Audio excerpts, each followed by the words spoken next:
So right now we're going to talk about the normal mode. So we talked about the fractional in the previous video. Now we're going to talk about the normal mode here.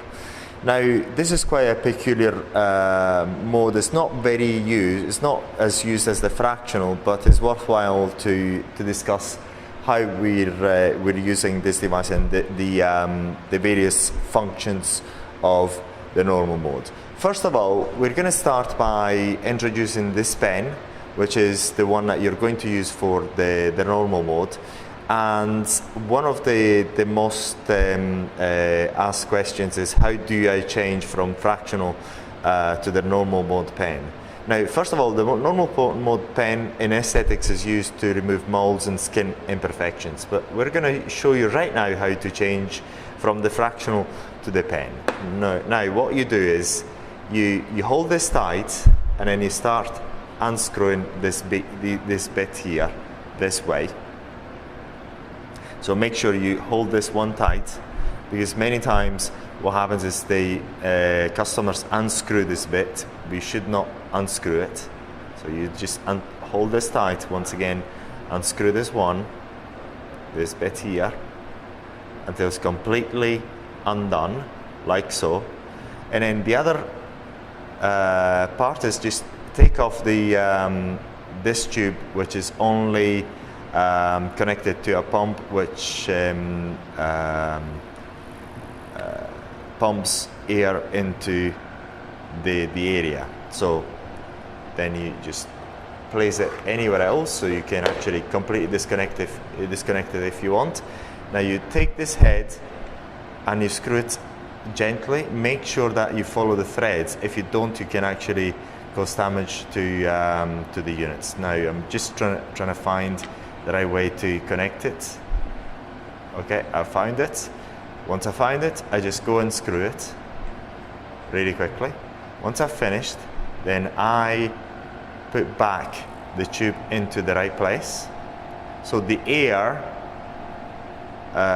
flows through there and goes in there. Now this is the focal point. So another mistake that people make is that they don't actually work at this focal point. So if the skin is there, you have to touch this skin with this bit here. Now we're going to show you an exercise. Before that, we're going to show you the various options. Now the most important part of the normal mode is the mode in there. We've got three functions. We've got continuous, impulse, and single.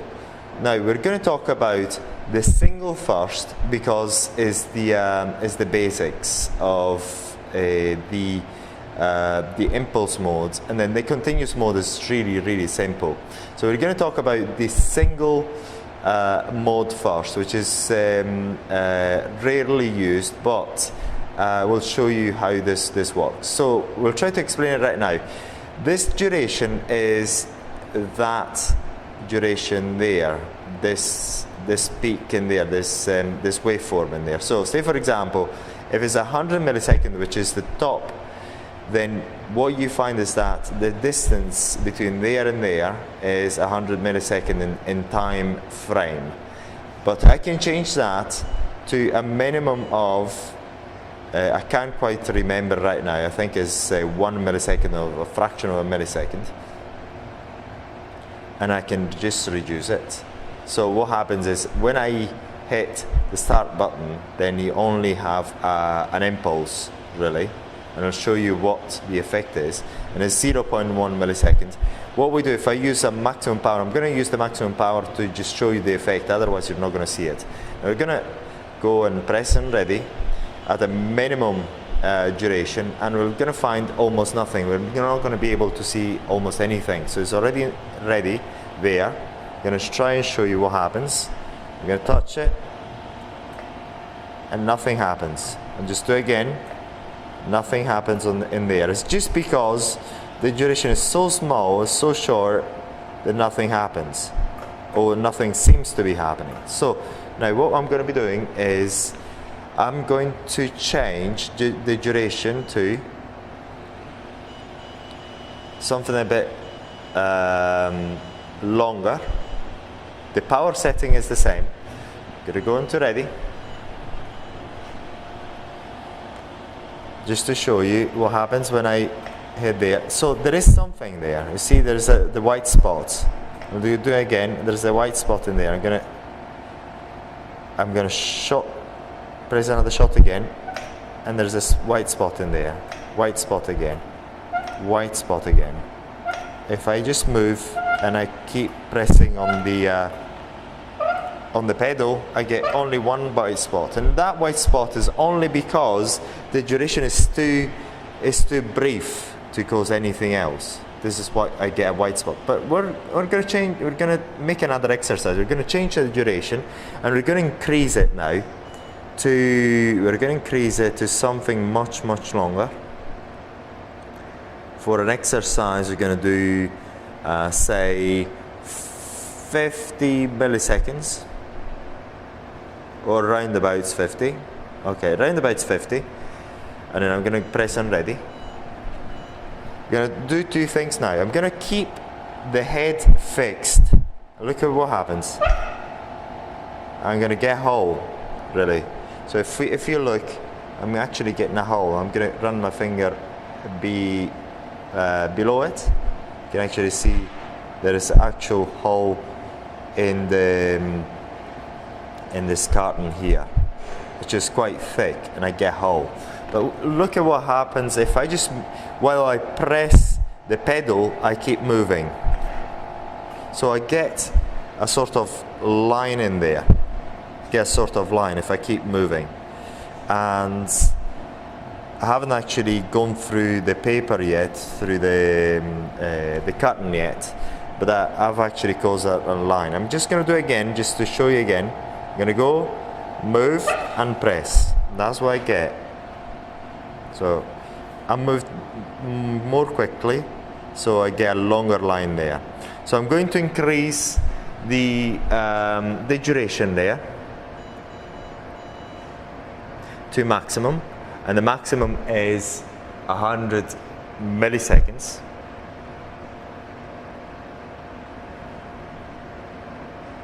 So it's going to take a while to increase it. It's just an exercise, so you do understand it. And this is the basics of this particular function here. Now I'm going to go and do it again, the exercise again. I'm going to keep it spot to one place, that's it. And I caused a hole again. If I run my finger beneath it, you can see when I've got the finger there, you can actually see almost see the skin, almost. If it's not there, I can see through it. Otherwise, you can actually see my finger. Now I'm going to do this exercise again, and I'm going to be moving the pen as I go along. Look at what happens again. Because I've doubled the duration. Now this line is much longer. It's as if I went through the carton. I haven't actually went through the carton, but the line is much longer. I'm going to do it again, and I'm going to try and increase the speed of movement. And this is what happens. I get a longer line, and this is quite a good idea. So that gives you an idea. So I press the pedal once, and I get one single impulse of 100 milliseconds, because this is what I set the device at. So, and as you can see, I can change the setting from 0.1 milliseconds to 100 milliseconds. And as you've seen, at 0.1, even a maximum power, you cannot see anything because the duration is just too short. Now this is the basics of the way this device works in normal operation. This is the basics, so then you can understand better what happens in not continuous, but impulse. An impulse, this is not the right characterization of what happens in impulse. In impulse, you actually have something of the sort, but in impulses, not actual impulses, you've got several of these. So you press the pedal, and you're going to get several of these things. And we're going to go back. So now we've got the duration, the pulse width, which is the duration of this pulse. So, and I'm going to keep it at 0.1 milliseconds just to give you an idea. And as an exercise, we're just going to try and replicate what we've done with the single one. So let's see whether we can do it. So what we're going to do is a pulse width of 0.1 milliseconds and an interval which is kind of long. See, actually I'm just I forgot that I've had to change there. So okay, I'm just going to increase the interval. We're going to try and replicate what we've done with the single. The power is maximum. Yeah, it is maximum. And we should get almost nothing. We're going to try right now, see whether it's true. See whether it's true. I'm going to go and press. In fact, we get absolutely nothing. But look at what happens if I change the pulse width. Let's just say the duration of the pulse of that step. I'm going to increase it to something that is somewhat significant, 3.6 for example. I'm going to go and press ready.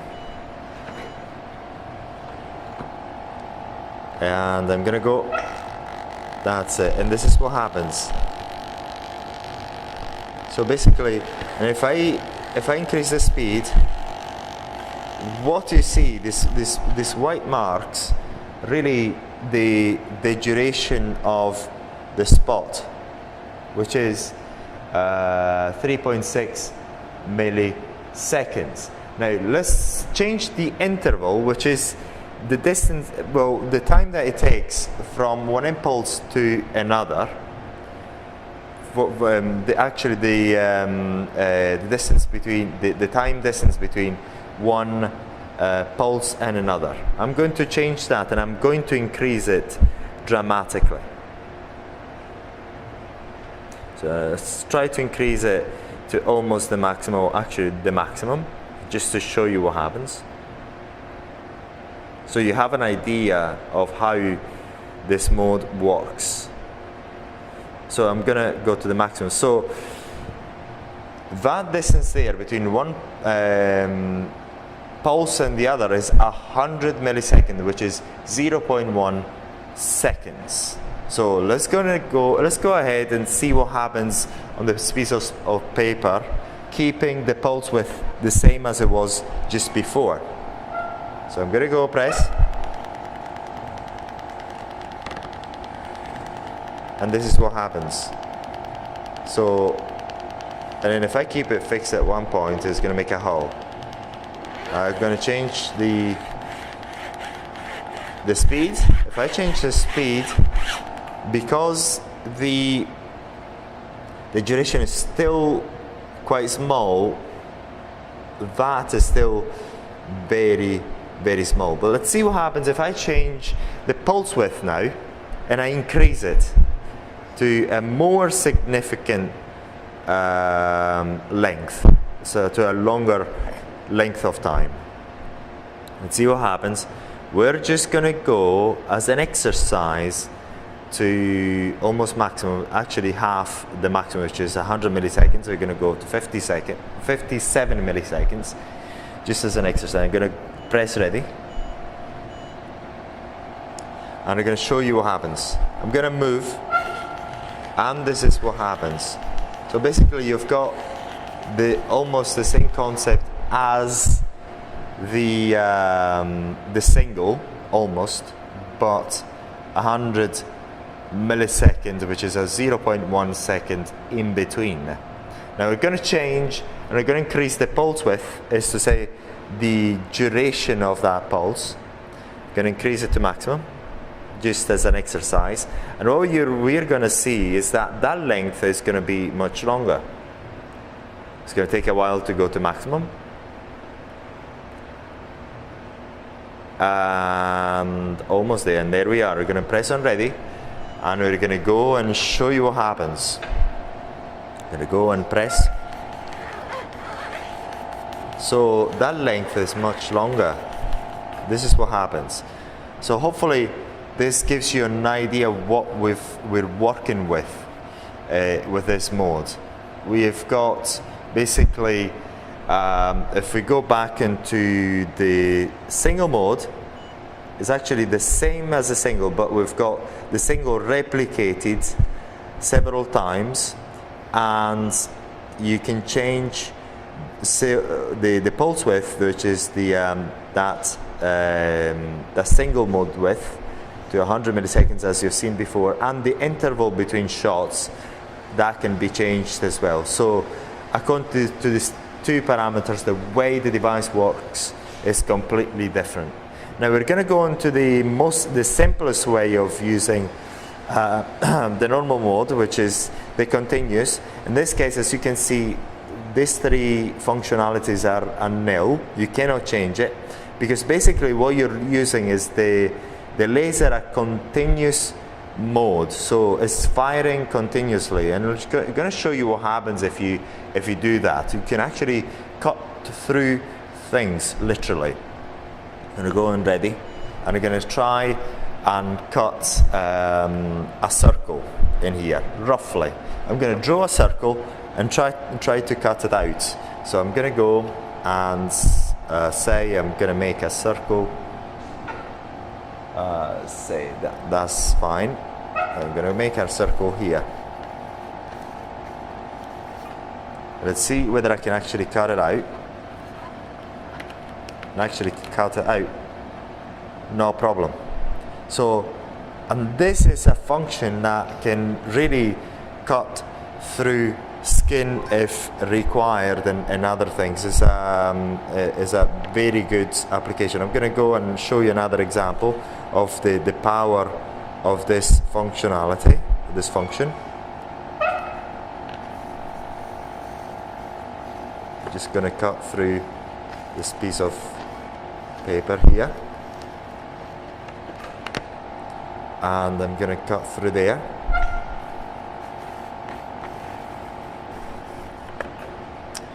Perfect.